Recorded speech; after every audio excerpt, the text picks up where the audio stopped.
অনুপ্রেরণামূলক একটি ছোট গল্প। বৃদ্ধ কাঠুরে ও রাজা।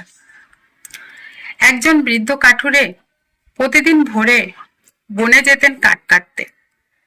তিনি গরিব ছিলেন, তবে সৎপথে জীবিকা নির্বাহ করতেন। বয়সের কারণে তার শরীর দুর্বল হয়ে গিয়েছিল, কিন্তু তবুও তিনি ঈশ্বরের উপর ভরসা করে নিয়মিত পরিশ্রম করতেন। একদিন কাঠ কাটতে গিয়ে তিনি গভীর বনে একটি সোনার কুড়াল দেখতে পান। বৃদ্ধ কাঠুরে তা হাতে তুলে নিলেন, কিন্তু সঙ্গে সঙ্গেই তিনি কেমন যেন ভয় পেয়ে গেলেন। তিনি বললেন, এটা আমার নয়। যদি আমি এটা নিয়ে যাই তবে আমি চোর হয়ে যাব।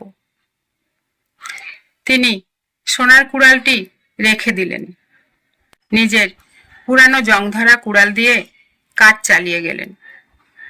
ঠিক তখনই পাশের গাছের আড়াল থেকে রাজা বের হয়ে এলেন। আসলে রাজা ছদ্মবেশে গ্রামবাসীদের সততা যাচাই করতে এসেছিলেন। তিনি বৃদ্ধ কাঠুরের সততা দেখে মুগ্ধ হলেন।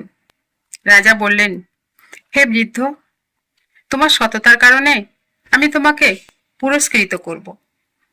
তারপর তিনি বৃদ্ধকে শুধু সোনার কুড়ালই নন, জীবনযাপনের জন্য পর্যাপ্ত সম্পদ দিলেন। শিক্ষা: সততা সবসময় পুরস্কৃত হয়। সাময়িক লোভ ত্যাগ করলে ঈশ্বর উত্তম কিছু দান করেন।